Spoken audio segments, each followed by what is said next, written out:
black market development of basically trading beyond the reach of the state is in their interest, that it can actually be capitalized, it can actually expand, it can actually become a significant marketplace.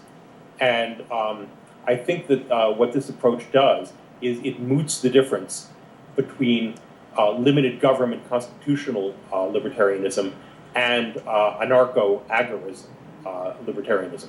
In other words, if you have what L. Neil Smith and I agreed way back when is sort of like a unanimous consent, a general submission to arbitration, basically is one way to achieve that. So, do you take do you have any problems with the term anarchist? No, not at all. It has a limited usefulness in marketing. Well, there you go. I've called myself an anarchist, basically since around 1972, 73.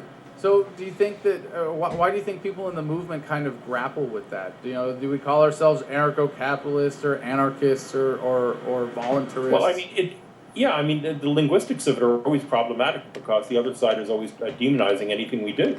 So you're saying if we came up, if we made voluntarism the term and everybody caught on to voluntarism or voluntarism, then the government would screw that up too? They would find a way to make voluntarism mean the Peace Corps or something like that. There is no term that we come up with which they can't come up with. They'd start a government department of voluntarism, and that would just take all the fun out of it, right? So, the other side are not completely incompetent, and they understand that what we're presenting is the threat to their power. That's a good point. I think a lot of libertarians miss that in their analysis, that the government is not, at least the people pulling the strings that have put together this massive, incredibly successful scam, they're not incompetent. They're not entirely incompetent.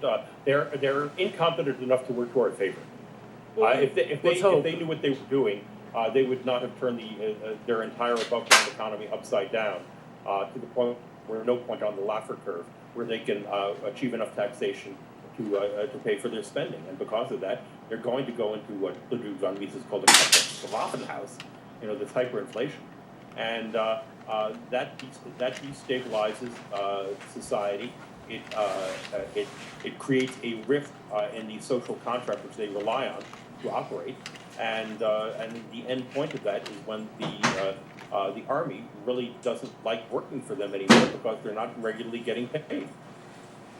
But if the army is, say, reliant upon them anyway, whether they're getting paid or not, if that's their source of food, if it's their source of authority, do you think that they can maintain it through that and come up with a new currency? Sometimes I think, and I think a lot of other people think that kind of the idea is to have the hyperinflation and then have the UN come in with the global currency. Say, look, individual nations can't manage this power.